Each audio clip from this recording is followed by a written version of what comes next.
Hey guys, it's Jane. I'm here to do a tag. Joe from Joe Reads Books tagged me yesterday, which is ridiculous because I am so far behind on tags. But you know, man, if she can get dressed up to do a tag, I can get dressed up to do a tag. So I have pulled the tiara out of the cupboard and here we go. This is the Royal Court book tag. I've forgotten who the original tag was, and I'm going to put them down below so they don't feel forgotten. I'm going to run through these as quick as I can and see how we go.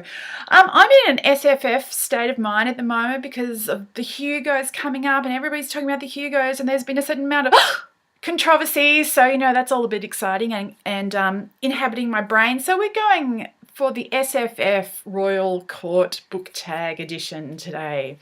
The first selections are the King and Queen, so your favourite male and female character, and I'm just going to go flat chat. Here we're going to have Maya from The Goblin Emperor, Catherine Addison's Hugo nominated novel of last year, and for Queen I'm going with Breck from Ancillary Sword and Lecky's Hugo nominated book from last year. Those are two great novels, both worthy of being nominated, both would be worthy winners. I, of course, am rooting for the Queen. Go Breck. The next thing on the list is First Prince, which is a loyal male character.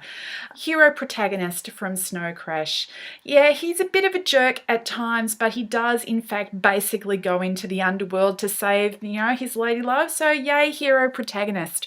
The next item on the agenda is the Second Prince, who is a laid back male. And I don't think you get any further laid back than Zaphod Beeblebrox from The Hitchhiker's Guide to the Galaxy. The next one is Headstrong Princess.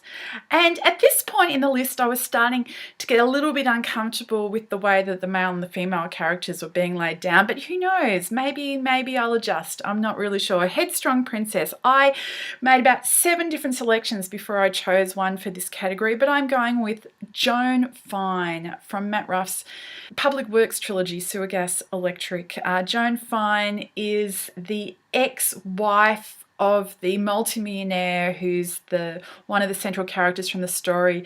Her mother was a nun, and Joan Fine is pretty kick-ass and fully headstrong. King's advisor, so the most trustworthy character. I don't know how you could go any further if you want trustworthy than Samwise Gamgee from, you know, the Lord of the Rings. He's excellent.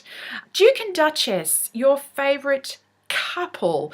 Well, this pair isn't really a couple in the technical sense, but when I was looking through my SFF favourite books, I couldn't go any further than Eddie Russett and Jane Grey from Shades of Grey, who I am convinced are going to end up a couple if he ever actually fully writes another one of these books. Who knows? Now we've got Lady in Waiting, somebody who cares about other characters. I'm going with Toby from The Year of the Flood, the central novel from Margaret Atwood's Madame trilogy. Toby is maybe not as much of a maternal mother hen as you might initially think from that character description, that she cares about other characters, but in her actions you can see that she does. Secret Traitor.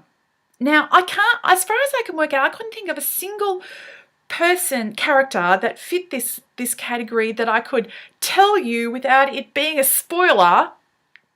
So I'm just going to not mention the character or characters by name, but say that the most gotcha traitorous action that I've read about lately comes from The Lies of Locke Lamora.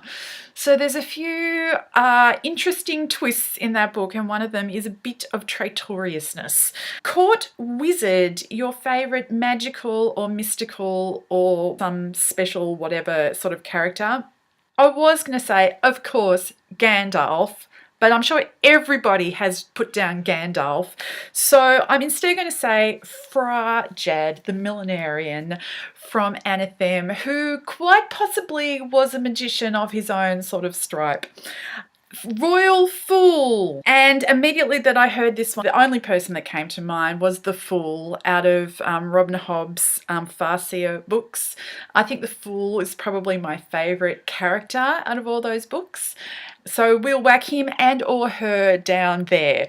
Now, the second last item on the agenda was a gossiping lady's maid. And at this point, I just went, no, I'm not going there anymore. We're not having this loyal male gossiping female thing going down, okay? So I'm going to say a loyal lady's maid, because quite frankly gossip bores me to tears and I couldn't think of any really gossipy characters in an SF book anyway. But I'm going with Dina, who is the girl next door from Aleph the Unseen, and she's not really a handmaid sort of character, although she is from a lower socioeconomic background and probably expected to go into kind of the servanting business, but she was certainly loyal, so we're going to whack Dina in there. And finally, the last category is a handsome servant, the most likely to seduce a lady. And I think I've already said this before. My juices don't really get going in books. It really needs to be something that's been adapted for the screen for me to have an opinion about seductiveness, quite frankly. And so I've got a draw here. I'm going for a draw between Jaime Lannister and Aragorn. And basically all that says is that I am genetically tuned to respond to Danish men with swords, I think. That's it for me. The only thing that remains is to tag some people. And I'm going to tag Rachel from Kalinati. I'm going to tag Paul from A Common Touch of Fantasy. I'm going to tag Catherine from The Android's Conundrum because I really want to hear hers. I'm going to tag Tara from Tarabyte because she is my favourite booktuber of all time. And I'm going to tag Michael from Literary Exploration, who is the most interesting booktuber I have started listening to lately. Anyway, that's it. That's me. So I'll just wait for you all to bow now and I'll give you a little wave and I'll say, I hope you're all well and I'll talk to you later. Bye.